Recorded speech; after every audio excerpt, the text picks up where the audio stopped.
Egypt story, Tutmos III. Think of Tutmos like Herod, that kind of a dominant personality. Also a empire guy, right? One of the cats, one of the big boys.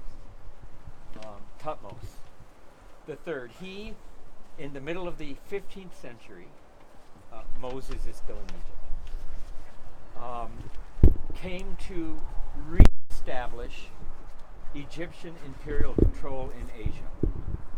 Now, by Asia, they don't mean Korea, they don't mean China, they don't mean India, they mean Canaan. And he came, you marked the battle and how he went up the Megiddo Pass and not the other ones and all this kind of stuff that you can review. His point was to establish an Egyptian permanent presence at this great crossroads. He recognized that Megiddo, of all of the cities in the valley, was the most critical. When we get to the top, I'll maybe show you why. He said taking Megiddo is like taking 1,000 cities. If it falls, the rest are dominoes. He then begins, or let's say first codifies, or cuts in stone, writes in stone, the idea that Megiddo and other cities in Canaan are supposed to be Egyptian, quote unquote, in kind of a colonial way, right? It's like saying Calcutta is supposed to be English, right? It's sort of what he's doing up here. But the Egyptian presence in Canaan is so dominant over 3,000 years, all the way up to Cleopatra, actually, in the time of Herod.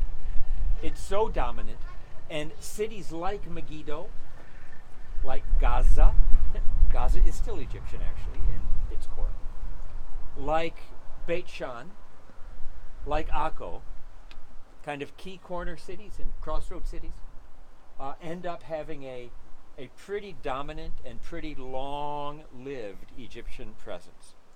Now, this is irrespective of the local people who live here, like the Canaanites, like David, like Solomon, like Hezekiah, like Josiah, like the Philistines. Egypt is always over the back shoulder. Sometimes stronger, sometimes not, but never giving up their right. Never giving up their right. Tutmos. This gate,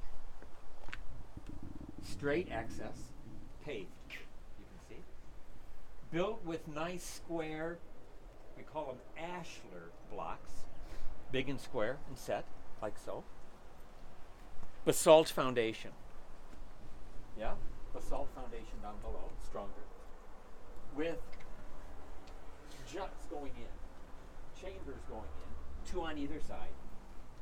This gate is a gate dating to the late Bronze period, just at and after our Egyptian conquest, Tutmos conquest, and time of Egyptian dominance. It represents Egyptian imperial might. Notice the gate faces the openness of the valley to kind of take and receive the trade and things like that.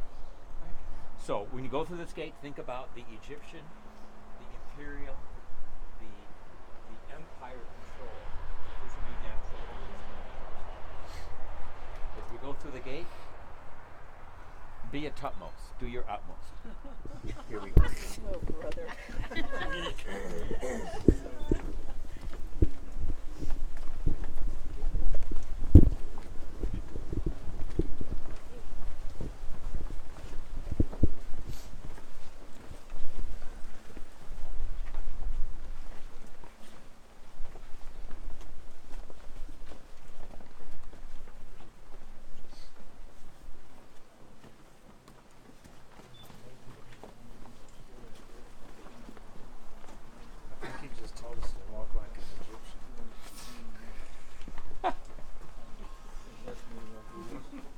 Which one was worse? His or mine? Yes.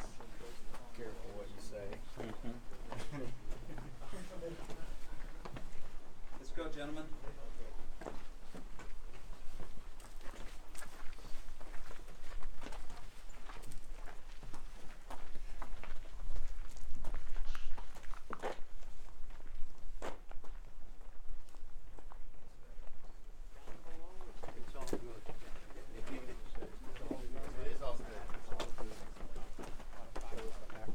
job, Ray.